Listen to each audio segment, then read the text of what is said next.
ಸಂಖ್ಯೆಗಳಲ್ಲಿ ವಿಧಗಳು ಅಂದ್ರೆ ಸಂಖ್ಯೆಗಳ ವಿಧಗಳು. ಸಂಖ್ಯೆಯಲ್ಲಿ ಎಷ್ಟೆಷ್ಟು ಪ್ರಕಾರಗಳು ಬರ್ತಾವ? ನಾವು ಸಂಖ್ಯೆಗಳು ಬರ್ತಿರ್ತೀವಿ 1 2 3 4 5 6 7 8 ಈ ತರ. ಆ ಸಂಖ್ಯೆಗಳಲ್ಲಿ ಟೈಪ್ ಅದಾವ. ಎಷ್ಟೆಷ್ಟು ಟೈಪ್ ಅದಾವ ನೋಡೋಣ. ಸಂಖ್ಯೆಗಳ ವಿಧಗಳು ಅಂತಂದ್ರೆ ಸಂಖ್ಯೆಯಲ್ಲಿ ಮೊದಲನೇದಾಗಿ ನಾವು ಏನ್ ನೋಡ್ತೀವಿ ಅಂದ್ರೆ ಸ್ವಾಭಾವಿಕ ಸಂಖ್ಯೆಗಳು. ಅದಕ್ಕೆ ಏನಂತೀವಿ? ನ್ಯಾಚುರಲ್ ನಂಬರ್ ಅಂತ ಕರಿತೀವಿ. ನ್ಯಾಚುರಲ್ ಸ್ವಾಭಾವಿಕವಾಗಿ ಎಣಿಸೋ ನಂಬರ್ಗಳು. ಯಾರೇ ಎಷ್ಟದ ಎಣಿಸ್ಕೊಂಬ ಅಂತ ಹೆಂಗ್ ಎಣಿಸ್ತೀರಿ ನೀವು? 1 2 3 4 5 6 ಈ ತರ ಎಣಿಸ್ತಾ ಇರ್ತೀವಿ. ಎಣಿಸ್ತೀರಿ ಇಲ್ಲ? ಅವಕ್ಕೆ ಸ್ವಾಭಾವಿಕ ಸಂಖ್ಯೆಗಳು ಅಂತ ಕರಿತೀವಿ. ಅಂದ್ರೆ ಸೊನ್ನೆಯನ್ನು ಹೊರತುಪಡಿಸಿ, ಸೊನ್ನೆ ಇರಲಿದ್ರಾಗ ಸೊನ್ನೆಯನ್ನು ಹೊರತುಪಡಿಸಿ ಎಣಿಕೆ ಸಂಖ್ಯೆಗಳನ್ನು ಸ್ವಾಭಾವಿಕ ಸಂಖ್ಯೆಗಳು ಎನ್ನುತ್ತೇವೆ. ಅದನ್ನ ಸ್ವಾಭಾವಿಕ ಸಂಖ್ಯೆಗಳ ಗಣವನ್ನ ಎದರಿಂದ ಗುರುತಿಸ್ತೀವಿ? ಎನ್ ಗಣ ಇಸ್ಕಲ್ ಟು 1 2 3 4 ಅನಂತ. ಇದೇನದಲ್ಲ ಅವತ್ತ ಅಂತ ಕರಿತೀವಿ. ಆ ರೀತಿ ಅಂತ ಗಣಿತ ಅಪರಿಮಿತ, ಅನ್ಲಿಮಿಟೆಡ್ ಅಂತ ಕರಿತೀವಿ. ಇಟ್ಸ್ ಗೋಸ್ ಆನ್, ಎಲ್ಲಿಗೋ ತಕ್ಕ ಹೋಗುತ್ತೋ ಹೋಗ್ತದೆ ಕಂಟಿನ್ಯೂ. ನೆಕ್ಸ್ಟ್ ಇನ್ನ ಸ್ವಾಭಾವಿಕ ಸಂಖ್ಯೆ ಅತಿ ಚಿಕ್ಕ ಸ್ವಾಭಾವಿಕ ಸಂಖ್ಯೆ ಯಾವ್ದಾಗ್ತದ? 1ರಿಂದ ಚಾಲು ಆಗುತ್ತೆ. ಅದು ಅತಿ ಚಿಕ್ಕ ಸ್ವಾಭಾವಿಕ ಸಂಖ್ಯೆ ಆಗುತ್ತೆ. ಮತ್ತ ಸ್ವಾಭಾವಿಕ ಸಂಖ್ಯೆ ಅತಿ ದೊಡ್ಡ ಸಂಖ್ಯೆ ಯಾವುದು ಅಂತ ಕೇಳಿದ್ರೆ ಹೇಳಕ್ ಆಗಂಗಿಲ್ಲ. ಎಷ್ಟು ಬಿ ಆಗ್ಬೋದು. 1 crore ಆಗ್ಬೋದು, 2 crore ಆಗ್ಬೋದು, 3 crore ಆಗ್ಬೋದು. ಅನ್ಲಿಮಿಟೆಡ್, ಇಷ್ಟೇ ಅಂತೇನಿಲ್ಲ. ಅದು ಕಂಟಿನ್ಯೂ ಆಗಿ ಹೋಗ್ತಾ ಇರ್ತಕ್ಕಂಥ. ಇನ್ನ ಪೂರ್ಣ ಸಂಖ್ಯೆಗಳು ಅಂತ ಕರಿತೀವಿ. ಪೂರ್ಣ ಸಂಖ್ಯೆ ಅಂದ್ರೆ ಹೋಲ್ ನಂಬರ್ ಅಂತ ಕರಿತೀವಿ. ಏನ್ ಕರಿತೀವಿ?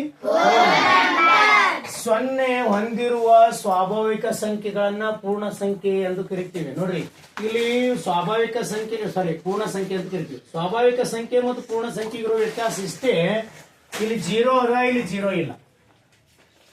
0 ಬರ್ತಂದ್ರೆ ಏನಾಗುತ್ತದು? ಹೋಲ್ ನಂಬರ್ ಆಗುತ್ತೆ, ಪೂರ್ಣ ಸಂಖ್ಯೆ ಆಗುತ್ತೆ. ಏನಾಗುತ್ತ? ಪೂರ್ಣ ಸಂಖ್ಯೆ. ಈ 0 ಅಂತ ತೆಗೆದು ಬಿಟ್ರೆ ಏನಾಗತ್ತದು? ಅಂದ್ರೆ ಎಲ್ಲಾ ಸ್ವಾಭಾವಿಕ ಸಂಖ್ಯೆಗಳು ಪೂರ್ಣ ಸಂಖ್ಯೆಗಳಾಗ್ತಾವ. ಎಲ್ಲಾ ಸ್ವಾಭಾವಿಕ ಸಂಖ್ಯೆಗಳು ಏನಾಗ್ತಾವ? ಒಂದಟ್ಟೆ ಹೆಚ್ಚಿಗೆ ಬರ್ತದೆ. ಯಾವ್ದದು? ಒಂದಟ್ಟೆ ಹೆಚ್ಚಿಗೆ ಬರ್ತದೆ. ಯಾವುದು? ರೈಟ್. ಇನ್ನ ಪೂರ್ಣ ಸಂಖ್ಯೆಗಳಲ್ಲಿ ಯಾವ ಗಣದಿಂದ, ಪೂರ್ಣ ಸಂಖ್ಯೆಗಳ ಗಣವನ್ನು ಯಾವುದರಿಂದ ಗುರುತಿಸ್ತಾರೆ? ಇಂಗ್ಲಿಷಿನ ಕ್ಯಾಪಿಟಲ್ ಲೆಟರ್ ಇರ್ತಕ್ಕಂಥ W ನಿಂದ ಸೂಚಿಸ್ತಕ್ಕಂಥದ್ದು. W ಅಂತ ಬರೆದು ಗಣವನ್ನು ಮಾಡ್ರ 0 1 2 3 ರೀತಿ ಬರೆದಿರ್ತಕ್ಕಂಥದ್ದು. ನೆನ್ಪಿಡ್ರಿ, ಸ್ವಾಭಾವಿಕ ಸಂಖ್ಯೆ ಯಾವ ಗಣ ಯಾವುದರಿಂದ ಗುರುತಿಸ್ತಾರ? ಎನ್ನಿಂದ. ಆಮೇಲೆ ಪೂರ್ಣ ಸಂಖ್ಯೆಯನ್ನು ಯಾವುದರಿಂದ ಗುರುತಿಸ್ತಾರ? ಗುರುತಿಸ್ತಾರ. ಸ್ವಾಭಾವಿಕ ಸಂಖ್ಯೆಯಲ್ಲಿ ಅತಿ ಚಿಕ್ಕ ಸಂಖ್ಯೆ ಯಾವ್ದಾಗಿರ್ತ? 1 ಆಗಿರ್ತದ. ಇಲ್ಲಿ ಪೂರ್ಣ ಸಂಖ್ಯೆಗಳ ಅತಿ ಚಿಕ್ಕ ಸಂಖ್ಯೆ 0 ಅಂತ ತಗೋತೀವಿ. ಏನದ? 0 1 ಆಡ್ ಆಗಿರ್ತದ. ನೆಕ್ಸ್ಟ್ ನೋಡ್ರಿ, ಇನ್ನು ಪೂರ್ಣಾಂಕಗಳು ಅಂತ ಬರ್ತಾವ. ಏನಂತವ? ಈ ಪೂರ್ಣಾಂಕಗಳು ಅಂತಂದ್ರೆ ಈ ಪೂರ್ಣಾಂಕಗಳಲ್ಲಿ ಏನೇನ್ ಇರ್ತಾವಪ್ಪ ಅಂತಂದ್ರೆ ಋಣಾನು ಸಂಖ್ಯೆಗಳು ಇರ್ತಾವ ಮತ್ತು ಧನ ಸಂಖ್ಯೆಗಳು ಇರ್ತಾವ. ಋಣ ಅಂದ್ರ ಅರ್ಥ ಮೈನಸ್ ನಂಗೂ ಇರ್ತಾವ, ಧನ ಅಂದ್ರ ಪ್ಲಸ್ ನಂಗೂ ಇರ್ತಾವ. ಇಲ್ಲಿ ಪೂರ್ಣಾಂಕಗಳು ಪೂರ್ಣ ಸಂಖ್ಯೆಗಳನ್ನು ಹೊಂದಿದೆ ಮತ್ತು ಸ್ವಾಭಾವಿಕ ಸಂಖ್ಯೆಗಳನ್ನು ಹೊಂದಿದೆ. ಪೂರ್ಣಾಂಕಗಳು ಪೂರ್ಣ ಸಂಖ್ಯೆಯನ್ನು ಹೊಂದದ, ಸ್ವಾಭಾವಿಕ ಸಂಖ್ಯೆಯನ್ನು ಹೊಂದಿದೆ. ಆದ್ರೆ ಎಲ್ಲಾ ಪೂರ್ಣ ಸಂಖ್ಯೆಗಳು ಪೂರ್ಣಾಂಕಗಳು ರೈಟ್, ಎಲ್ಲಾ ಸ್ವಾಭಾವಿಕ ಸಂಖ್ಯೆಗಳು ಪೂರ್ಣಾಂಕಗಳು ರೈಟ್. ಆದ್ರೆ ಎಲ್ಲಾ ಪೂರ್ಣಾಂಕಗಳು ಪೂರ್ಣ ಸಂಖ್ಯೆಗಳು ಆಗಂಗಿಲ್ಲ. ಎಲ್ಲಾ ಪೂರ್ಣಾಂಕಗಳು ಸ್ವಾಭಾವಿಕ ಸಂಖ್ಯೆಗಳು ಆಗಂಗಿಲ್ಲ. ಯಾಕೆ ಆಗಂಗಿಲ್ಲ ಅಂತಂದ್ರೆ ಇಲ್ಲಿ ಒಂದು ಋಣ ಸಂಖ್ಯೆಗಳು ಅಂತ ಬರ್ತಾವ. ಏನ್ ಬರ್ತಾವ? ಪೂರ್ಣ ಸಂಖ್ಯೆ ಅಂದ್ರೆ ಮೈನಸ್ ದಾಗ ಬರ್ತಾವ. ಇಲ್ಲಿ ಪೂರ್ಣ ಸಂಖ್ಯೆದಾಗ ಮೈನಸ್ ಆವೇನಲ್ಲಿ? ಇಲ್ಲಿ ಸ್ವಾಭಾವಿಕ ಸಂಖ್ಯೆದಾಗ ಮೈನಸ್ ಆವೇನಲ್ಲಿ? ಆದ್ರೆ ಇಲ್ಲಿ ಪೂರ್ಣಾಂಕದಾಗ ಅದಾವ. ಏನದಾವ? ಅವಲ್ಲ ಇಲ್ಲಿ -5 -4 ಈ ಪೂರ್ಣಾಂಕಗಳನ್ನ ಇಂಗ್ಲಿಷಿನ ಯಾವ ಅಕ್ಷರದಿಂದ ಗುರುತಿಸ್ತಾರ ಅಂತಂದ್ರೆ ಇಂಟೀಜರ್ ಅಂತ ಕರೀತಾರೆ. ಏನ್ ಕರೀತಾರ? ಇಂಟೀಜರ್ ಅಂತ ಗುರುತಿಸ್ತಾರ. ಸೊ ಹೀಗಾಗಿ ಜಡ್ ಅಂಕಿಯಿಂದ ಗುರುತಿಸ್ತಕ್ಕಂಥದ್ದು.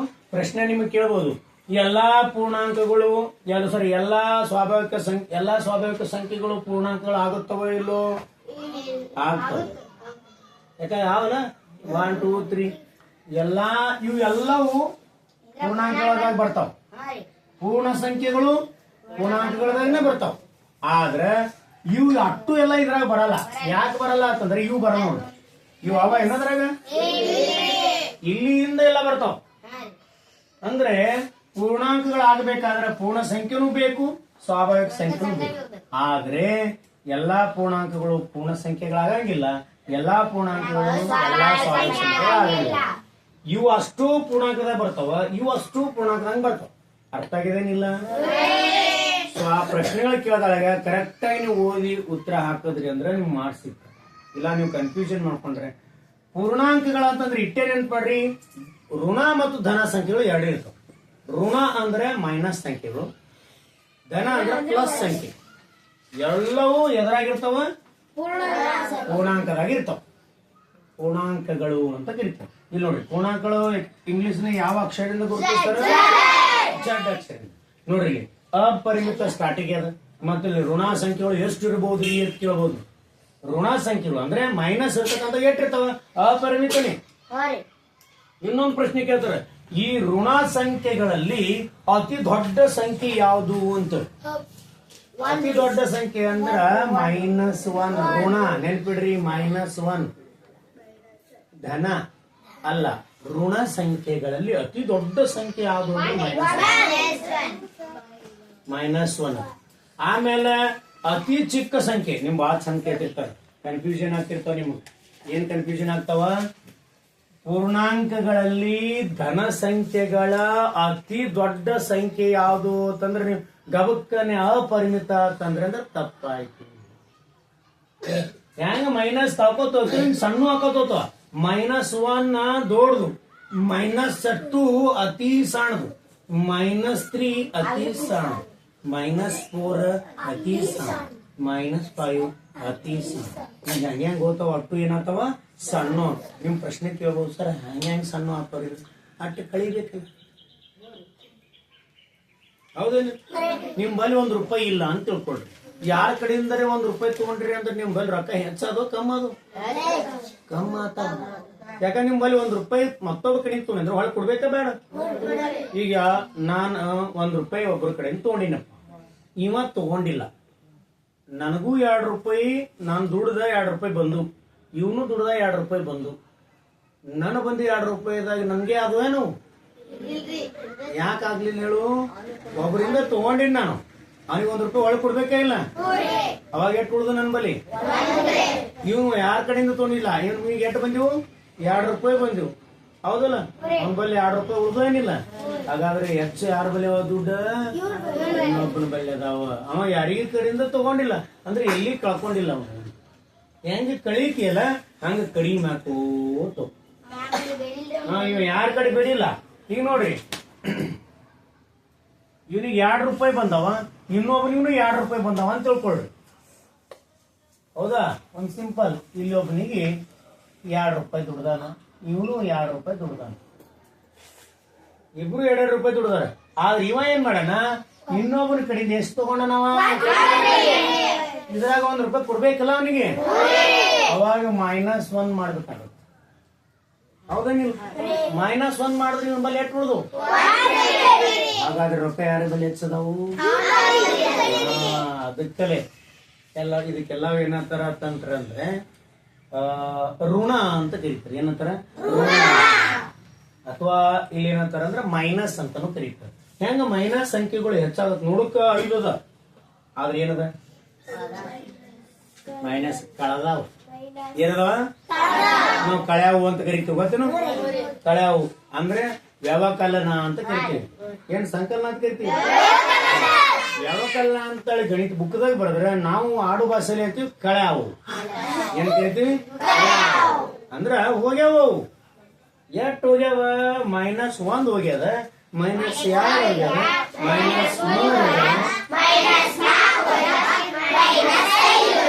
ಇವು ಕಮ್ಮ ಆಗ್ತಾವ, ಇವು ಏನಾಗ್ತಾವ? ಅರ್ಥ ಆಗ್ಯದ?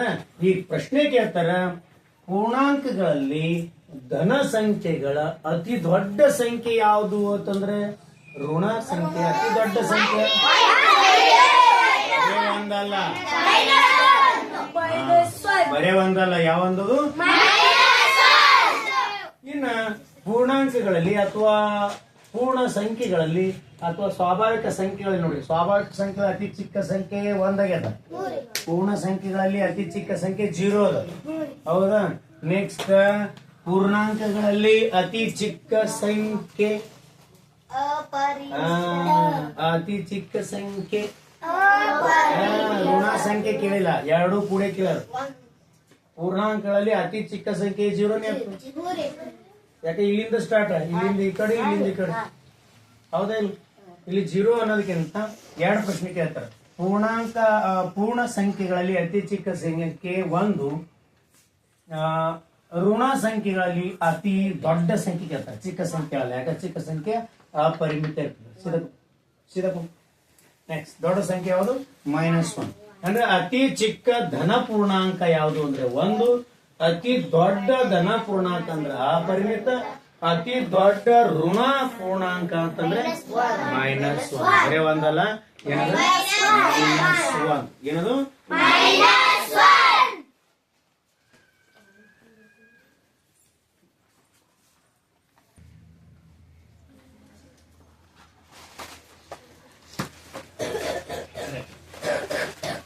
ಈಗ ಸಮಸಂಖ್ಯೆಗಳು. ಏನದ? ಸಮಸಂಖ್ಯೆಗಳು ಯಾವಕ್ಕೆ ಸಮಸಂಖ್ಯೆ ಅನ್ಬೇಕು ನಾವು? 2ರಿಂದ ಪೂರ್ಣವಾಗಿ ಭಾಗವಾಗುವ ಸಂಖ್ಯೆಗಳನ್ನು ಸಮಸಂಖ್ಯೆಗಳು. ಒಟ್ಟು ಸೌನ್ ಇರ್ಬೇಕು, ಪಂಚ್ ಇರ್ಬಾರ್ದು. ಹೌದಾ? ಸೌನ್ ಯಾವ್ಯಾವ ಇರ್ತಾವ? 2, 4,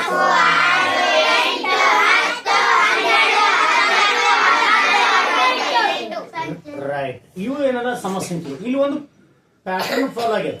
ಒಂದು ನೆನಪಿಡ್ಬೇಕಿದೆ. ಬಹಳಷ್ಟು ಉದ್ದ ಸಂಖ್ಯೆಯನ್ನು ಕೊಟ್ಟು ಇದು ಸಮಸಂಖ್ಯೆ ಹೌದು ಅಲ್ಲೋ ಅಂತ ಕೇಳಿದಾಗ ಕನ್ಫ್ಯೂಷನ್ ಮಾಡಂಗಿಲ್ಲ.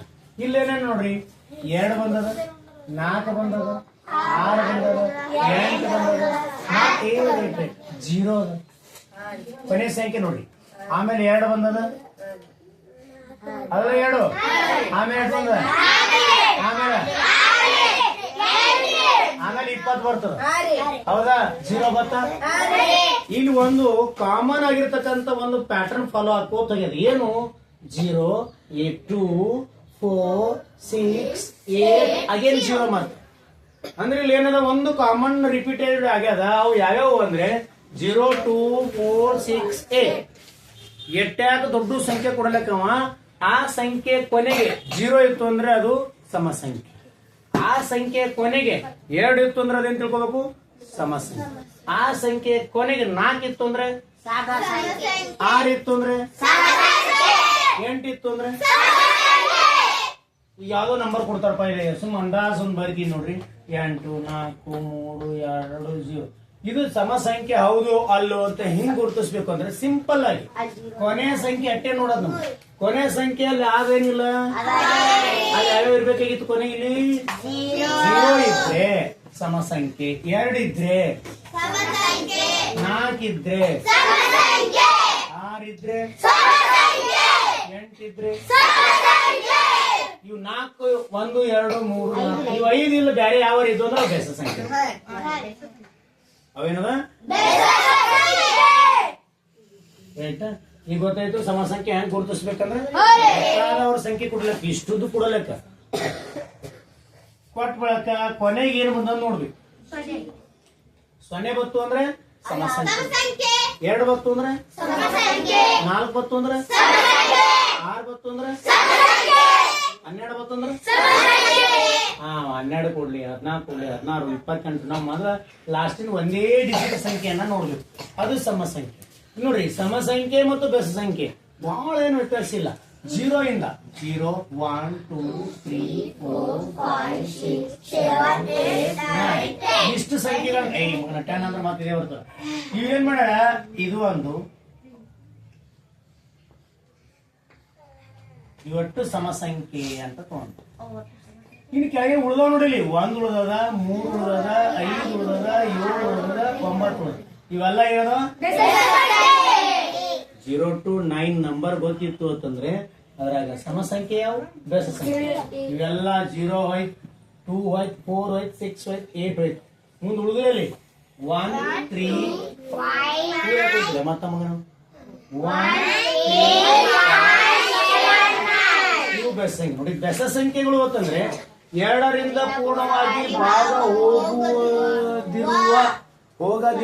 ಹೋಗಂಗಿಲ್ಲ ಎರಡರಿಂದ ಸಂಖ್ಯೆಗಳನ್ನ ಬೆಸ ಸಂಖ್ಯೆ ಅಂತ ಕರಿತೀವಿ. ನೋಡ್ರಿ ಇಲ್ಲಿ ಒಂದು ಪ್ಯಾಟರ್ನ್ ಫಾಲೋ ಆಗ್ಯದ. ಇಲ್ಲಿ 2 ತಗೊಂಡಾರ 1 ಮೀಟರ್, 4 ಇಲ್ಲಿ ತಗೊಂಡ್ರ 3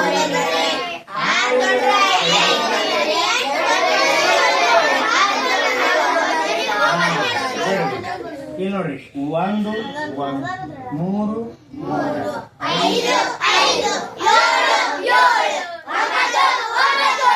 ನೆಕ್ಸ್ಟ್ ಸಂಖ್ಯೆ ಯಾವ್ದು ಬರ್ತದೆ ಬೆಸ ಸಂಖ್ಯೆ 21. ಯಾವ್ದಂತ ಅಂದ್ರೆ ಬೆಸ ಸಂಖ್ಯೆನು ಕಾಮನ್ ಆಗಿ ಹೋಗ್ಯದ. ಏನಂದ್ರೆ 1 3 5 7 9 ಅಂದ್ರೆ ಯಾವುದೇ ಸಂಖ್ಯೆಯ ಕೊನೆಗೆ 1 3 5 7 9 ಬಂದು ಅಂತಂದ್ರೆ ಅದು ಯಾವ ಸಂಖ್ಯೆ ಆಗ್ತಾವ? ಯಾವ ಸಂಖ್ಯೆ ಆಗ್ತಾವ? ಮತ್ತ 0 2 4 6 8 ಬಂದು ಅಂದ್ರೆ ಸಮ ಸಂಖ್ಯೆ ಅಂತಾರ.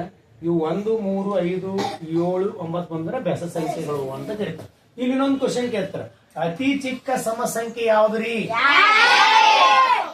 ಅತಿ ದೊಡ್ಡ ಸಮ ಸಂಖ್ಯೆ ಅನಂತ. ನೆಕ್ಸ್ಟ್ ಬೆಸ ಸಂಖ್ಯೆಯಲ್ಲಿ ಅತಿ ಚಿಕ್ಕ ಬೆಸ ಸಂಖ್ಯೆ ಯಾವ್ದ್ರಿ? ಅತಿ ದೊಡ್ಡದು, ಅದನ್ನು ಅನಂತ. ನೆಕ್ಸ್ಟ್ ಬರ್ತಕ್ಕಂಥದ್ದು ಯಾವ್ದು ಅಂತಂದ್ರೆ 5ನೇದಾಗ ಭಾಜ್ಯ ಸಂಖ್ಯೆ. ಭಾಜ್ಯ ಸಂಖ್ಯೆ ಅಂತಂದ್ರೆ ಯಾವ ಸಂಖ್ಯೆಯಿಂದ ಇನ್ನೊಂದು ಸಂಖ್ಯೆ ಪೂರ್ಣವಾಗಿ ಭಾಗವಹಿಸ್ತು, ಆದ್ರೆ 1 ಮತ್ತು ಅದೇ ಸಂಖ್ಯೆಯನ್ನ ಬಿಟ್ಟು. ಯಾವುದೇ ಸಂಖ್ಯೆ ತಗೋರಿ, 16 ತಗೊಂಡ್ರಿ ಅಂದ್ರೆ ಇದು 1ರಲ್ಲೇನು ಭಾಗವೋಗುತ್ತ, ಅದೇ ಸಂಖ್ಯೆ ಅಂದ್ರೂ ಭಾಗವೋಗುತ್ತೆ. ಇದು ಅನ್ನ ಬಿಟ್ಟಿರ್ತಕ್ಕಂಥ ಸಂಖ್ಯೆಗಳಿಗೆ ಏನ್ ಕರ್ತೀವಿ? ಏನ್ ಕರಿತೀವಿ? 1 ಇರಬಾರ್ದು, ಅದೇ ಸಂಖ್ಯೆನೂ ಇರಬಾರ್ದು, ಅದಕ್ಕೆ ಭಾಜ್ಯ ಸಂಖ್ಯೆ ಅಂತ ಕರಿತೀವಿ. ಯಾಕಂದ್ರೆ 16 ತನ್ನ 16 ಒಂದ್ಲೇ 16 ಹೋಗುತ್ತೆ, 31 16 16 ಆಗಿ ಅರ್ಥ ಆಗತ್ತೆ. ಭಾಗ ಹೋಗ್ತಾವ. ಇದು 1ರಲ್ಲೇ ಮತ್ತು ಅದೇ ಸಂಖ್ಯೆನ ಅಂದ್ರೆ 1 ಮತ್ತು ಅದೇ ಸಂಖ್ಯೆಯನ್ನ ಬಿಟ್ಟು ಬೇರೆ ಸಂಖ್ಯೆಗಳು ಇರ್ತಾವ. ನೋಡ್ರಿ 16 8ರಲ್ಲೇ ಹೋಗ್ತದ್ರಿ, ಮತ್ತೆ 8ರಲ್ಲೇ ಹೋಗ್ತದ್ರಿ, 4ರಲ್ಲೇ ಹೋಗ್ತದ, ಮತ್ತೆ 8ರಲ್ಲೇ ಹೋಗ್ತದ್ರಿ, 8ರಲ್ಲೇ ಹೋಗ್ತದ. ರೈಟ್. ಇದ್ರ ಅರ್ಧ ಬಂದು ಅಂತಂದ್ರೆ ಮುಗಿದೋಯ್ತರಿ. ಹೌದಾ? ಅಂದ್ರೆ 2ರಲ್ಲೇನು ಹೋಗ್ತದ, 4ರಲ್ಲೇ ಹೋಗ್ತದ, 8ರಲ್ಲೇ ಹೋಗ್ತದ. ಅಂದ್ರೆ 1 ಮತ್ತು ಅದೇ ಸಂಖ್ಯೆನ ಬಿಟ್ಟು ಉಳಿದಿವಿ ಏನಲ್ಲ ಇವಕ್ಕೆ ಏನಂತ ಕರೀತಾರ? 16 2ರಲ್ಲೇ ಹೋಗ್ತದ, 4ರಲ್ಲೇ ಹೋಗ್ತದ, 8ರಲ್ಲೇ ಹೋಗ್ತದ. ಈ ಸಂಖ್ಯೆಗಳನ್ನ ಭಾಜ್ಯ ಸಂಖ್ಯೆಗಳು ಅಂತ ಕರೀತಾರೆ. 1 ಮತ್ತು ಅದೇ ಸಂಖ್ಯೆಯನ್ನ ಬಿಡಬೇಕು. ಬೇರೆ ಸಂಖ್ಯೆಯಿಂದ ಭಾಗವಾಗುವ ಸಂಖ್ಯೆಗಳನ್ನ ಭಾಜ್ಯ ಸಂಖ್ಯೆಗಳು ಎನ್ನುವರು. ಭಾಜ್ಯ ಸಂಖ್ಯೆಗಳು 2ಕ್ಕಿಂತ ಹೆಚ್ಚು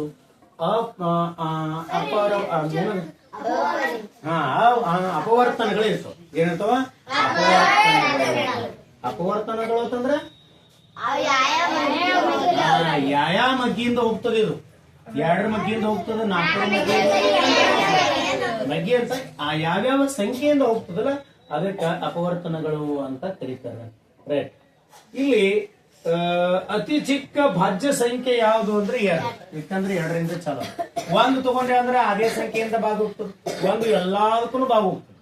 ನೆಕ್ಸ್ಟ್ ಮತ್ತೆ ಅತಿ ದೊಡ್ಡ ಭಾಜ್ಯ ಸಂಖ್ಯೆ ಗೊತ್ತಿಲ್ಲ, ಅಪರಿಮಿತ. ಇಲ್ಲಿ ಉದಾಹರಣೆಗೆ 4 2ರಿಂದ ಭಾಗ ಹೋಗ್ತದೆ, 4 8ರಿಂದ ಭಾಗ ಹೋಗ್ತದೆ ಸರ್. 4 1ರಲ್ಲೇನು ಹೋಗ್ತದೆ, ಆದ್ರೆ ಆ ಸಂಖ್ಯೆ ಅಲ್ಲ. 4ರಲ್ಲೇನು ಹೋಗ್ತದೆ, ಆ ಸಂಖ್ಯೆ ಅಲ್ಲ. ಈ 2 ಏನದ ಅಂತಂದ್ರೆ ಭಾಜ್ಯ ಸಂಖ್ಯೆ ಅದ. ಇನ್ನ 6 ತಗೊಳ್ರಿ, 2ರಲ್ಲೇ ಹೋಗ್ತದೆ, 2ರಲ್ಲೇ ಹೋಗ್ತದೆ, 3ರಲ್ಲೇ ಹೋಗ್ತದ. ಇಲ್ಲಿ ಭಾಜ್ಯ ಇದು 1ರಲ್ಲೇನು ಹೋಗ್ತದೆ ಸರ್, 6ರಲ್ಲೇ ಹೋಗ್ತದ. ಇವೆರಡನ್ನ ಬಿಟ್ಟು ಉಳಿಕೆ ಸಂಖ್ಯೆಗಳಿಗೆ ಏನಂತ ಕರಿತೀವಿ? ಏನ್ ಕರಿತೀವಿ? ಇನ್ನ ಏನ್ ಕೇಳ್ತಾರೆ? ಅತಿ ಚಿಕ್ಕ ಭಾಜ್ಯ ಸಂಖ್ಯೆ ಯಾವುದು? 2. ಏನದು? 2. ಬರ್ಕೋರಿ 2.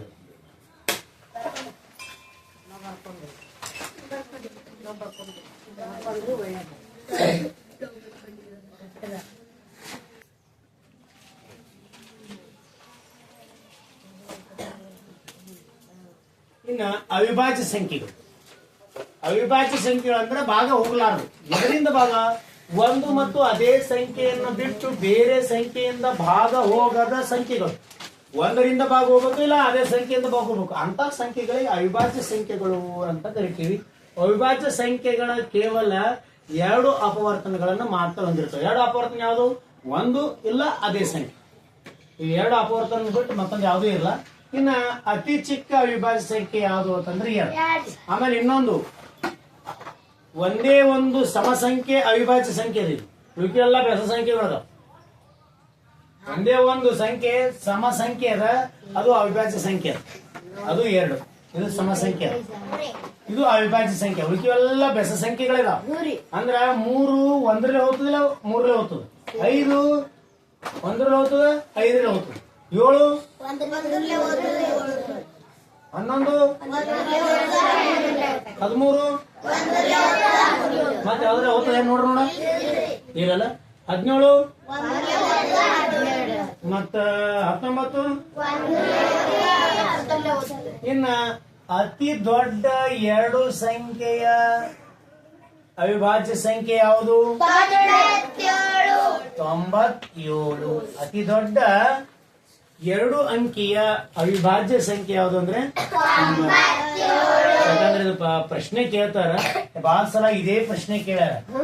ಅತಿ ದೊಡ್ಡ ಅವಿಭಾಜ್ಯ ಅಂದ್ರೆ ಅತಿ ದೊಡ್ಡ 2 ಅಂಕಿಯ ಅವಿಭಾಜ್ಯ ಸಂಖ್ಯೆ ಯಾವುದು ಅಂತಂದ್ರೆ ಅತಿ ದೊಡ್ಡ 2 ಅಂಕಿಯ ಅಥವಾ 2 ಸಂಖ್ಯೆಯ ಅಥವಾ 2 ಅಂಕಿಯ ಅವಿಭಾಜ್ಯ ಸಂಖ್ಯೆ ಯಾವುದು? 97. ಹೌದಾ? ಎಷ್ಟು? 97. ಆಮೇಲೆ ಇನ್ನೊಂದೇನ್ ಕೇಳ್ಬಹುದು, 1ರಿಂದ 100 ಒಳಗೆ ಒಟ್ಟು ಅವಿಭಾಜ್ಯ ಸಂಖ್ಯೆಗಳು ಎಷ್ಟದಾವ ಅಂತಾನು ಕೇಳ್ಬಹುದು. 1ರಿಂದ 100 ಒಳಗೆ ಒಟ್ಟು ಅವಿಭಾಜ್ಯ ಸಂಖ್ಯೆಗಳು ಎಷ್ಟವ ಅಂತ ಕೇಳ್ಬಹುದು. 25 ಅವಿಭಾಜ್ಯ ಸಂಖ್ಯೆ. ಆಮೇಲೆ 1 ಅಂಕಿ ಅತಿ ದೊಡ್ಡ ಅವಿಭಾಜ್ಯ ಸಂಖ್ಯೆ ಅಂತ ಕೇಳ್ಬಹುದು. 1 ಅಂಕಿ ಅತಿ ದೊಡ್ಡ ಅವಿಭಾಜ್ಯ ಸಂಖ್ಯೆ, 1 ಅಂಕಿಯ ಅತಿ ಚಿಕ್ಕ ಅವಿಭಾಜ್ಯ ಸಂಖ್ಯೆ, 2 ಅಂಕಿಯ ಅತಿ ಚಿಕ್ಕ ಅವಿಭಾಜ್ಯ ಸಂಖ್ಯೆ. ಇನ್ನೊಂದು ಪ್ರಶ್ನೆ ಕೇಳ್ತಾರ, 3 ಅಂಕಿಯ ಅತಿ ಚಿಕ್ಕ ಅವಿಭಾಜ್ಯ ಸಂಖ್ಯೆ 101. ನೆನ್ಪಿಟ್ಕೋರಿ, 3 ಅಂಕಿಯ 3 ಅಂಕಿಯ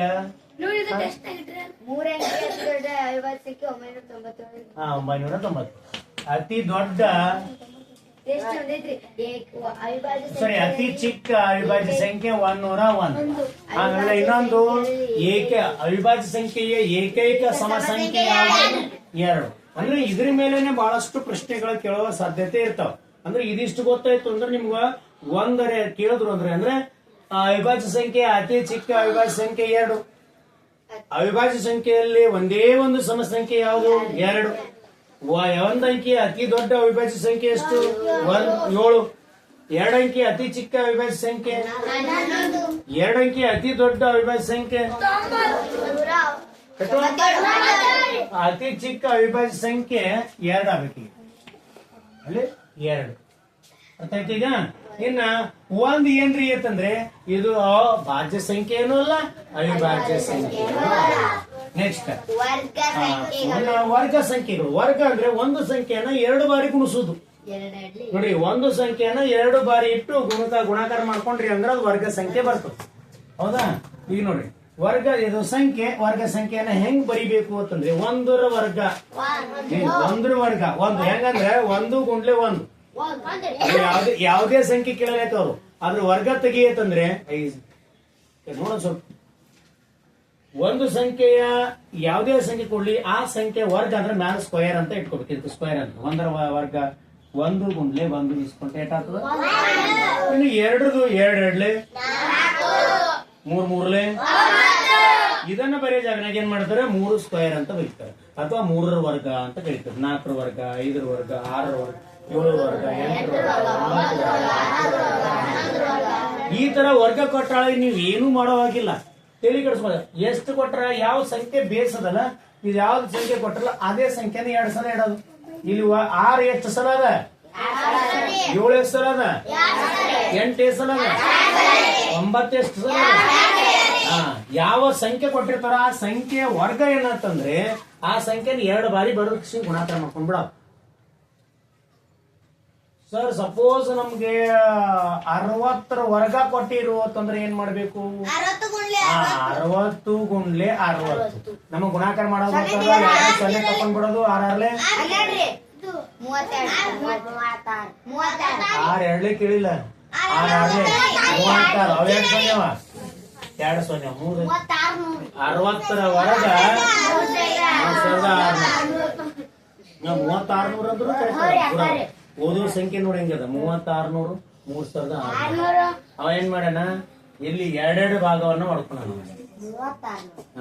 ನಮ್ಮ ಭಾರತೀಯ ಸಂಖ್ಯಾ ಪ್ರಕಾರ ಏನ್ ಮಾಡ್ತೀವಿ 3 ಅಂಕಿಯಾಗ ಒಂದು ಕಾಮ ಕೊಡ್ತೀವಿ ನಾವು ಓದೋದು ನಂಗೆ 3600 ಅವ ಏನ್ ಮಾಡ್ಲಿಲ್ಲ 2 ಕಾಮ ಕೊಟ್ಟ ನಾವು ಹಿಂಗ್ ಕೊಟ್ಟ 3600 ಅಂತ ಆಯ್ತಾ.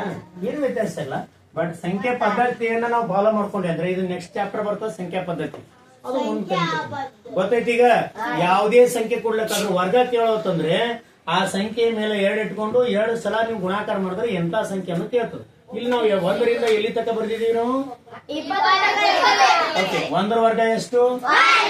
2ರ ವರ್ಗ 3ರ ವರ್ಗ 4ರದು 5ರ ವರ್ಗ 6ರದು 7ರದು 8ರದು 9ರದು 10ರದು 11ರದು 12ರದು 13ರದು 14ರದು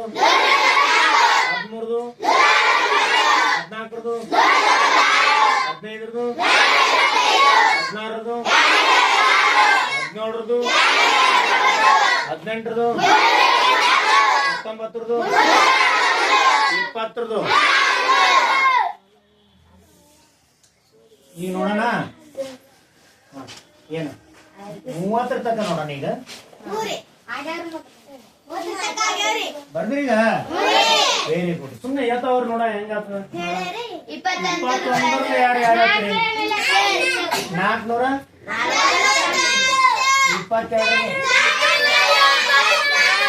22 ಸಾವಕಾಶ 22ರದು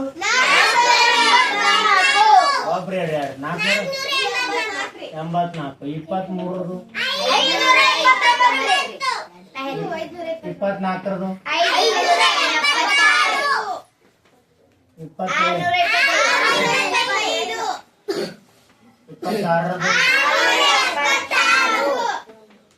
26ರದು 27ರದು 28ರದು 29ರದು 30ರದು. ಈಗ ನಾನು ಡೈರೆಕ್ಟ್ ಇಟ್ಟಿನಿ ಈ ತರ ಗುಣಾಕಾರ ಚಿಹ್ನೆ ಕೇಳಲಿಲ್ಲ. ನಿಮ್ಗೆ ಅಚಾನಕ್ ಗೊತ್ತಾಗ್ಲಿಲ್ಲ ಅಂತಂದ್ರೆ 23 ವರ್ಗ ಕೇಳಿದ್ರು ಅಂತಂದ್ರೆ 23 ಗುಂಡ್ಲೆ 23 ಮಾಡ್ಕೊಂಡ್ ಬಿಟ್ರೆ ಯಾವುದೇ ಸಂಖ್ಯೆ ಕೇಳಲ್ಲ. ಯಾವುದೇ ಸಂಖ್ಯೆ ನಿಮ್ಗೆ ವರ್ಗ ಕೇಳಿದ್ರೆ ಅಂದ್ರೆ ಆ ಸಂಖ್ಯೆನ 2 ಬಾರಿ ಇಟ್ಕೊಂಡು ನಾವು ಗುಣಾಕಾರ ಮಾಡಿದ್ರೆ ವರ್ಗ ಸಂಖ್ಯೆ ಸಿಗ್ತಕ್ಕಂಥದ್ದು. ಆಯ್ತಾ? ಈಗ ಬರ್ಕೊಂಡ್ಬಿಡ್ರಿ ಅವಾಗ ಬರ್ಕೊಂಡ್ಬಿಡ್ರಿ.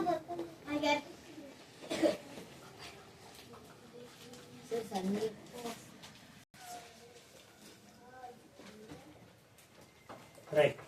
ಇನ್ನು 9ನೇದು ಘನ ಸಂಖ್ಯೆಗಳು. ಘನ ಸಂಖ್ಯೆ ಅಂದ್ರೆ ಒಂದು ಸಂಖ್ಯೆಯನ್ನ 3 ಬಾರಿ ಇಟ್ಟು ಗುಣಿಸಿದಾಗ ಬರುವ ಗುಣಲಬ್ಧವೇ ಘನ ಸಂಖ್ಯೆ ಅಂತ ಕರಿತೀವಿ. ಘನ ಅಂದ್ರೆ 3. ಘನ ಅಂದ್ರೇನು? ಈ ಒಂದನ್ನ 3 ಬಾರಿ ಇಟ್ಕೋಬೇಕು. 1 ಗುಂಡ್ಲೆ 1 ಗುಂಡ್ಲೆ 1. 2 ಬಾರಿ ಇಟ್ರೆ ವರ್ಗ ಸಂಖ್ಯೆ, 3 ಬಾರಿ ಇಟ್ರೆ 2 ಬಾರಿ ಇಟ್ರೆ 3 ಬಾರಿ ಇಟ್ರೆ ಘನ ಸಂಖ್ಯೆ. ಅದು 2 ಸಲ ಗುಣಿಸ್ತೀವಿ, ಇದು 3 ಸಲ ಗುಣಿಸ್ತೀವಿ. ಇಲ್ಲಿ ಇನ್ನೊಂದು ಏನದಂತಂದ್ರೆ 1 ಒಂದ್ಲೆ 1 ಮತ್ತು 1 ಒಂದ್ಲೆ 1 ಒಂದೇ ಬರ್ತದೆ. ಇಲ್ಲಿ ವರ್ಗ ಸಂಖ್ಯೆ 1ರ ವರ್ಗ ಎಷ್ಟು? ಒಂದೇ. 1ರ ಘನ ಎಷ್ಟು? ಅಂದ್ರೆ ಇಲ್ಲಿ ಏನ್ ಗೊತ್ತಾಗತ್ತಂದ್ರೆ ಒಂದನ್ನ 1 ಸಲ 8 ಸಲ ಗುಣಿಸಿದ್ರು ಅದು ಒಂದೇ ಬರ್ತದ ಅಂತ. ಒಂದನ್ನ ಎಷ್ಟು ಬಾರಿ ಗುಣಿಸಿದ್ರು ಏನ್ ಬರ್ತದ? ಆಮೇಲೆ ಒಂದನ್ನ 0ದಿಂದ ಗುಣಿಸಿದ್ರೆ 0 ಅಂದ್ರೆ 0 ಯಾವ ಸಂಖ್ಯೆಯಿಂದ ಗುಣಾಕಾರ ಮಾಡಿದ್ರು ಏನ್ ಬರ್ಬೋದು ಅದು? ನಾವು ಏನೇ ಒಂದೊಂದು ಸ್ಟೆಪ್ ತಗೋತೀವಿ, ನಾವು ಸ್ವಲ್ಪ ಅದ್ರ ಬಗ್ಗೆ ಗೊತ್ತಿದ್ರೆ ಸಾಕು. ಒಂದನ್ನು ಎಷ್ಟು ಬಾರಿ ಗುಣಿಸಿದ್ರು ಒಂದೇ ಬರುತ್ತೆ. ಈ ಕ್ವಶನ್ ಕೇಳ್ತಾರೆ, ಒಂದನ್ನು 100 ಬಾರಿ ಗುಣಿಸಿದಾಗ ಬರುವ ಸಂಖ್ಯೆ ಎಷ್ಟು? ನೀವೇನ್ ಮಾಡ್ಕೊಂಡ್ರೆ ಒಂದ್ ವೇಳೆ ಹಂಗ್ ತಪ್ಪು ತಿಳ್ಕೊಂಡ್ರಿ ಅಂತಂದ್ರೆ ಒಂದನ್ನ 100 ಬಾರಿ 1 ಗುಂಡ್ಲೆ 100 ಅಂತ ಹಾಕದ್ರಿ ಲೆಕ್ಕ ತಪ್ಪ. ಒಂದನ್ನ 100 ಬಾರಿ ಅಂದ್ರೆ ನೋಡ್ರಿ ಇಲ್ಲಿ ಒಂದು ಸಂಖ್ಯೆಯನ್ನ 3 ಬಾರಿ ಇಟ್ಕೊಂಡ್ರೆ ಅಂದ್ರೆ ಒಂದು ಸಂಖ್ಯೆ 3 ಬಾರಿ ಇಟ್ಕೊಂಡ್ರೇನು, ಇದೇ ಒಂದು ಸಂಖ್ಯೆ 100 ಬಾರಿ ಇಟ್ಕೊಂಡ್ರೇನು, ಎಷ್ಟು ಬಿ ಗುಣಾಕಾರ ಮಾಡ್ರಿ ಒಂದೇ ಉತ್ತರ ಬರ್ತದೆ. ನಿಮ್ಗೆ ಎಲ್ಲೆಲ್ಲಿ ಕನ್ಫ್ಯೂಸ್ ಮಾಡೋಕ್ ಸಾಧ್ಯ ಅದ ಅಲ್ಲೆಲ್ಲೇ ಕ್ವಶನ್ ಕೇಳ್ತಾರ. ನಿಮ್ಗೆ ಎಲ್ಲೆಲ್ಲಿ ಸಮಸ್ಯೆ ನಿಮ್ ತಲೆ ಒಟ್ಟು ನಿಮಗ್ ಕನ್ಫ್ಯೂಷನ್ ಮಾಡೋದು ನಿಮ್ಗೆ ಬರ್ತಾವೆಲ್ಲ, ಆದ್ರ ಕ್ವಶನ್ ತೆಗೆದ್ರೆ ಒಟ್ಟು ನಿಮ್ಗೆ ಕನ್ಫ್ಯೂಷನ್ ಮಾಡೋದು. ಕನ್ಫ್ಯೂಷನ್ ಮಾಡಿ ನೀವು ಉತ್ತರ ತಪ್ಪಾಕ್ಬೇಕು. ಅದಕ್ಕೆ ಸ್ವಲ್ಪ ಕಲಿಯೋದ್ರಲ್ಲಿ ಜಾಣ್ಮೆಯಿಂದ ಕಲೀರಿ. ಕ್ವಶನ್ ಓದ್ಬೇಕಾದ್ರೆ ಕರೆಕ್ಟ್ ಆಗಿ ಕ್ವಶನ್ ಓದಿ, ನಿಮ್ಗೆ ಉತ್ತರ ಸಿಗ್ತದೆ. ಒಂದ್ರ ಘನ ಎಷ್ಟು 1, ಎರಡರ ಘನ 2 ನೋಡ್ರಿ, 2 ಎಳ್ಳೆ 4, 4 ಎಳ್ಳೆ 8. ಸರ್ ಕೆಲವೊಂದು ಟೈಮ್ನಾಗ ಹಿಂಗ 7 ಎಳ್ಳೆ 49 ರೀ, 49 7 ಬರಲ್ಲ ಅಂತಂದ್ರ ನೀವ್ ಏನು ಟೆನ್ಷನ್ ತಗೋಬೇಡ್ರಿ. ಯಾವುದೇ ಸಂಖ್ಯೆ ಈಗ 11ರ ಘನ ಕೇಳಿದ್ರು ಅಂತಂದ್ರೆ ಫಸ್ಟ್ ನೀವ್ ಏನ್ ಮಾಡ್ಕೋಬೇಕು, 11ರ ವರ್ಗ ಯಾವ್ದು ಗೊತ್ತಿರ್ಬೇಕು ನಿಮ್ಗೆ. 11ರ ವರ್ಗ ಎಷ್ಟು 121. ಅದಕ್ಕೆ 11 ಗುಣಾಕಾರ ಮಾಡೋದು 3. 11 ಮೊದಲೇ 11 ಕೈಲ 1 11 ಎರಡ್ಲೆ 22 1 23 ಕೈಲ 2 11 ಒಂದ್ಲೆ 11 ಅದು 3 ಎಷ್ಟಾಯ್ತು 1331. 11 ವರ್ಗ ಆದೇ ನೋಡ್ರಿ. ನೀವು ಅಷ್ಟು ಲೆಕ್ಕ ಮಾಡ್ಕೊತ ಹೋಗೋದಿಲ್ಲ. ಘನ ಸಂಖ್ಯೆಗಳು ಕೇಳಿದ್ರೆ ಯಾವಾದೇ ಕೇಳಿದ್ರೆ 18ರ ಘನ ಕೇಳಿದ್ರು ಅಂತಂದ್ರೆ ಮೊದಲು 18ರ ವರ್ಗ ಬರ್ಕೊಂಡ್ ಬಿಡ್ಬೇಕು ಪಟ್ನೆ, ಮುಂದೆ ಲೆಕ್ಕ ಮಾಡೋದು 18ರಲ್ಲಿ ಗುಣಾಕಾರ ಮಾಡೋದು. ಗೊತ್ತಾಗಿದೇನಿಲ್ಲ ರೈಟ್. ಇನ್ನು 8ರ ಘನ ಅಂದ್ರೆ 8 8 64 ಅಂತ ನಮ್ಗೆ ಗೊತ್ತದ. 8ರ ವರ್ಗ ಗೊತ್ತದ ನಮ್ಗ. 8 8 64. ಅದಕ್ಕೆ 8ರಲ್ಲಿ ಗುಣಾಕಾರ ಮಾಡಿದ್ರೆ ಇಷ್ಟು ಗೊತ್ತು. 9ರ ಘನ ಕೇಳದಂದ್ರೆ 9 ಎಷ್ಟು, ಈ 9 9ರಲ್ಲಿ ಗುಣಾಕಾರ ಮಾಡಿದ್ರೆ ಬರ್ತದೆ. ನೀವು ಅಲ್ಲಿ ಇದನ್ನು ಮಾಡ್ಕೊತ ಹೋಗ್ಕೊಂಡ್ರದಿಲ್ಲ, ಇದು ಸರಳದ ಗೊತ್ತಾಗತ್ತ. ಒಮ್ಮೆ ಸಡನ್ ಆಗಿ 19ರ ಘನ ಕೇಳೋದಂದ್ರೆ ಕನ್ಫ್ಯೂಷನ್ ಮಾಡ್ಕೊಂಡು 19 ಗುಂಡ್ಲೆ 19 ಹಿಂಗ್ ಮಾಡೋದಿಲ್ಲ, 19ರ ವರ್ಗ ಇಟ್ಕೊಂಡು ಡೈರೆಕ್ಟ್ ಆಗಿ 19ರಲ್ಲಿ ಗುಣಾಕಾರ ಮಾಡ್ಬೇಕು. ಅರ್ಥ ಆಗತ್ತದ? ಅಂದ್ರೆ ಸಮಯವನ್ನ ನಾವು ಸೇವ್ ಮಾಡ್ಕೊಂಡು ಉತ್ತರಗಳನ್ನ ಕೊಡ್ತಾ ಹೋಗ್ಬೇಕಾಗತ್ತೆ. ಓಕೆ, ಒಂದ್ಸಲ 1ರ ವರ್ಗ ಎಷ್ಟು, 2ರ ವರ್ಗ, 3ರ ವರ್ಗ, ಸರಿ 3ರ ಘನ, 4ರ ಘನ, 5ರ ಘನ 125, 6ರ ಘನ, 7ರ ಘನ, 8ರ ಘನ, 9ರ ಘನ, 10ರ ಘನ, 11ರ ಘನ, 12ರ ಘನ, 1728, 13ರ ಘನ,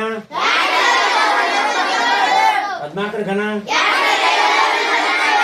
15ರ ಘನ, 16ರ ಘನ, 17ರ ಘನ, 18ರ ಘನ, 19ರ ಘನ, 20ರ ಘನ. ಸಾಧ್ಯ ಆದ್ರೆ ಇವೆಲ್ಲ ಬೈಪಾಟ್ ಮಾಡ್ಕೊಂಡ್ಬಿಡ್ರಿ. ಇದು ವರ್ಗ ಸಂಖ್ಯೆ 30ರ ತಕ್ಕ, ಘನ ಸಂಖ್ಯೆ 20ರ ತಕ್ಕ ಮಾಡ್ಕೊಂಡ್ರಿ. ಯಾಕ್ರಿ ಇದು ಬೈಪಾಟ್ ಮಾಡ್ಕೊಂಡ್ಬೇಕು, ಲೆಕ್ಕ ಮಾಡಕ್ ಬರ್ತದಲ್ರಿ ಅಂದ್ರೆ ಆ ಲೆಕ್ಕ ಮಾಡಕ್ನು ಒಂದ್ 30 ಸೆಕೆಂಡ್ ಬೇಕು. ನೀವು ಬೈಪಾಟ್ ಮಾಡ್ಕೊಂಡ್ ಬಿಟ್ರಿ ಅಂತಂದ್ರೆ ಆಟೋಮೆಟಿಕಲಿ ಉತ್ತರ ಕೊಡ್ಲಿಕ್ಕೆ ಆಗತ್ತ. ಇಲ್ಲಿ ನೋಡಿ, ಇವತ್ತು ಏನೇನ್ ಮಾಡ್ಕೊಂಡಿವಿ ಅಂತಂದ್ರೆ ಸಂಖ್ಯೆಗಳ ವಿಧಗಳನ್ನ ಕಲ್ತೀವಿ. ಏನ್ ಕಲ್ತೀವಿ? ಆ ಸಂಖ್ಯೆಯಲ್ಲಿ ಟೋಟಲ್ ಎಷ್ಟು ವಿಧ ಅಂದ್ರೆ 9 ಟೈಪ್ ನೋಡಿ. ನಾವು ಇಲ್ಲಿ ತಕ್ಕ 0ದಿಂದ 9 ಅಟ್ಟೆ ತಿಳ್ಕೊಂಡಿವಿ, ಅದ್ರಾಗಿ ಟೈಪ್ ಅದಾವ. ಆ 0ರಿಂದ 9 ಡಿವೈಡ್ ಮಾಡ್ಕೊಂಡು ಹೋಗಿದ್ದೇವೆ ನೋಡ್ರಿ. ಈ 0ದಿಂದ 0 1 2 9 9 ತಕ್ಕ ಏನದಾವ ಆ ಸಂಖ್ಯೆ ಒಳಗೆ ಅದಾವ ಇವು. ಆ ಸಂಖ್ಯೆ ಒಳಗೆ ಕನ್ನಡದ ಹೆಂಗ್ 49 ವರ್ಣಮಾಲೆಗಳದಾವು, ಇಂಗ್ಲಿಷ್ನಾಗ 26 ವರ್ಣಮಾಲೆ ಅಟ್ರೊಳಗೆ ಆ ಲ್ಯಾಂಗ್ವೇಜ್ ಬಳದದ. ಗಣಿತೀವ ಬರೀ 10 ಅಂಕಿ ಒಳಗಡೆ ನಡೀತದೆ. ಅದಕ್ಕೆಲ್ಲ ದಶಮಾನ ಪದ್ಧತಿ ಅಂತ ನಮ್ದದ. ಭಾರತೀಯ ಪದ್ಧತಿ ಯಾವುದು? ದಶಮಾನ ಪದ್ಧತಿ. ಸಂಖ್ಯೆ ದಶಮಾನ ಪದ್ಧತಿ ಅಂತ ನೋಡ್ತೀವಿ, ಹೌದಾ? ರೈಟ್. ಈ ದಶಮಾನ ಪದ್ಧತಿಯನ್ನ ನೋಡೋದು. ಇಲ್ಲಿ ಈ ಸಂಖ್ಯೆ ಒಳಗಡೆ ಹೆಂಗ ಟೈಪ್ ಸ್ವಾಭಾವಿಕ ಸಂಖ್ಯೆಗಳು, ಸರಳವಾಗಿ ನಾವು ಎಣಿಸುವ ಸಂಖ್ಯೆ 1ರಿಂದ 1 2 3 4 ಸ್ವಾಭಾವಿಕ ಸಂಖ್ಯೆಗಳು ಅಂತ ನೋಡಿವಿ. ಇನ್ನ ಪೂರ್ಣ ಸಂಖ್ಯೆ ಅಂದ್ರೆ 0ರಿಂದ ಅನಂತವರೆಗೆ ನೋಡಿವಲ್ಲ, ಅನಂತವರೆಗೆ ಅವು ಪೂರ್ಣ ಸಂಖ್ಯೆಗಳು. ಇನ್ನ ಪೂರ್ಣಾಂಕಗಳು ಅಂತಂದ್ರೆ ಅರ್ಥ ಮೈನಸ್ ಇರ್ತಾವ ಮತ್ತು ಸ್ವಾಭಾವಿಕ ಸಂಖ್ಯೆಗಳು ಇರ್ತಾವ. ಮೈನಸ್ ಸಂಖ್ಯೆಗಳು ಇರ್ತಾವ ಮತ್ತು ಪೂರ್ಣ ಸಂಖ್ಯೆಗಳು ಇರ್ತಕ್ಕಂಥ. ಇನ್ನ ಸಮ ಸಂಖ್ಯೆ ಅಂದ್ರೆ 2ರಿಂದ ಯಾವ್ಯಾವ ಭಾಗ ಹೋಗ್ತಾವೋ ಅವೆಲ್ಲ ಸಮ ಸಂಖ್ಯೆ. ಇನ್ನ ಬೆಸ ಸಂಖ್ಯೆಗಳು ಯಾವುವು ಅಂತಂದ್ರೆ 2ರಿಂದ ಯಾವ್ಯಾವ ಭಾಗ ಹೋಗಲ್ಲ ನೋಡು, ಅವೆಲ್ಲವೂ ಬೆಸ ಸಂಖ್ಯೆ. ಇನ್ನ ಭಾಜ್ಯ ಸಂಖ್ಯೆಗಳು ಅಂತಂದ್ರೆ 1 ಮತ್ತು ಅದೇ ಸಂಖ್ಯೆಯನ್ನು ಬಿಟ್ಟು ಉಳಿಕೆ ಯಾವ ಸಂಖ್ಯೆಯಿಂದ ಭಾಗ ಹೋಗುತ್ತಾವೋ ಅವೆಲ್ಲ ಭಾಜ್ಯ ಸಂಖ್ಯೆಗಳು ಅಂತ ಹೇಳ್ತಾರೆ. ಹೌದಾ? ಇನ್ನ ಅವಿಭಾಜ್ಯ ಸಂಖ್ಯೆ ಅಂತಂದ್ರೆ 1 ಮತ್ತು ಅದೇ ಸಂಖ್ಯೆಯನ್ನು ಬಿಟ್ಟು ಯಾವ ಸಂಖ್ಯೆಯಿಂದನೂ ಭಾಗ ಹೋಗಂಗಿಲ್ಲ. ಒಂದು ಸಂಖ್ಯೆ ಮತ್ತು ಅದೇ ಸಂಖ್ಯೆ ಬಿಟ್ಟು ಯಾವ್ದಿಲ್ಲ. ಇದು ನೋಡ್ರಿ 1ರಲ್ಲಿ ಹೋಗ್ತದ 2ರಲ್ಲಿ ಹೋಗ್ತದ, ಇದು ಬಿಟ್ಟು ಎದ್ರಲ್ಲಿ ಹೋಗಲ್ಲ. 3 1ರಲ್ಲಿ ಹೋಗ್ತದ 3ರಲ್ಲಿ ಹೋಗ್ತದ, 5 1ರಲ್ಲಿ ಹೋಗ್ತದ 5ರಲ್ಲಿ ಹೋಗ್ತದ. ಇವು ನಾವು 4 ನೋಡ್ರಿ 2ರಲ್ಲೇನು ಹೋಗ್ತದ 1ರಲ್ಲೇನು ಹೋಗ್ತದ, ಅದನ್ನ ಬಿಡ್ರಿ, ಅದ್ರ 4ರಲ್ಲೇ ಹೋಗ್ತದ. 6 ಇವೆಲ್ಲ ನಾವು ನೋಡ್ತಾ ಬರ್ತಕ್ಕಂಥ. ಈಗ ನೆಕ್ಸ್ಟ್ ಅವಿಭಾಜ್ಯ ಸಂಖ್ಯೆಗಳು. ಅವಿಭಾಜ್ಯ ಸಂಖ್ಯೆಗಳು ಏನದಾವ? 2 ಸಂಖ್ಯೆಯಿಂದ ಭಾಗ ಒಟ್ಟ ಹೋಗಂಗಿಲ್ಲ, 2ರಲ್ಲಿ ಒಟ್ಟ ಭಾಗ ಹೋಗಲ್ಲ. ಆ ಸಂಖ್ಯೆಗಳು ಅವಿಭಾಜ್ಯ ಸಂಖ್ಯೆಗಳು. ಇಲ್ಲಿ ಪ್ರಶ್ನೆಗಳು ಏನೇನು ಕೇಳ್ತಾವ ತಿಳಿದು, ಅತಿ ಚಿಕ್ಕ ಅವಿಭಾಜ್ಯ ಸಂಖ್ಯೆ, ಅತಿ ದೊಡ್ಡ ಅವಿಭಾಜ್ಯ ಸಂಖ್ಯೆ, 2 ಅಂಕಿ ಅತಿ ದೊಡ್ಡ ಅವಿಭಾಜ್ಯ ಸಂಖ್ಯೆ, 3 ಅಂಕಿ ಅತಿ ಚಿಕ್ಕ ಅವಿಭಾಜ್ಯ ಸಂಖ್ಯೆ. ನೆಕ್ಸ್ಟ್ ವರ್ಗ ಸಂಖ್ಯೆಗಳು. ಒಂದೇ ಸಂಖ್ಯೆನ 2 ಬಾರಿ ಇಟ್ಕೊಂಡು ಭಾಗ ಗುಣಾಕಾರ ಮಾಡೋದು, ಅದಕ್ಕೆ ವರ್ಗ ಸಂಖ್ಯೆ ಅಂತಾರೆ. ಘನ ಸಂಖ್ಯೆ ಅಂತೂ ಇಲ್ಲಿ ನೋಡಿವಿ. ಒಂದೇ ಸಂಖ್ಯೆನ 3 ಬಾರಿ ಇಟ್ಕೊಂಡು ನಾವು ಏನಾದ್ರು ಲೆಕ್ಕ ಮಾಡಿದ್ವಿ ಅಂತಂದ್ರೆ ಅದು ಘನ ಸಂಖ್ಯೆ ಅಂತ ಆಗಿರ್ತಕ್ಕಂಥದ್ದು. ಒಟ್ಟು ಸಂಖ್ಯೆಯಲ್ಲಿ ಎಷ್ಟು ವಿಧಗಳ ನೋಡಿದೆವು? 9 ವಿಧಗಳು. 1 ಸ್ವಾಭಾವಿಕ ಸಂಖ್ಯೆ, ಪೂರ್ಣ ಸಂಖ್ಯೆ, ಪೂರ್ಣಾಂಕಗಳು, ಸಮ ಸಂಖ್ಯೆಗಳು, ಬೆಸ ಸಂಖ್ಯೆಗಳು, ಅವಿಭಾಜ್ಯ ಸಂಖ್ಯೆಗಳು, ಭಾಜ್ಯ ಸಂಖ್ಯೆಗಳು, ಅವಿಭಾಜ್ಯ ಸಂಖ್ಯೆಗಳು, ಇಷ್ಟು ನೀಟಾಗಿ ಬರ್ಕೊಂಡು ಬರ್ರಿ. ಕಂಪಲ್ಸರಿ ಇದ್ರ ಬಗ್ಗೆ ಕ್ವಶನ್ ಅನ್ನ ಕೇಳ್ತೀವಿ.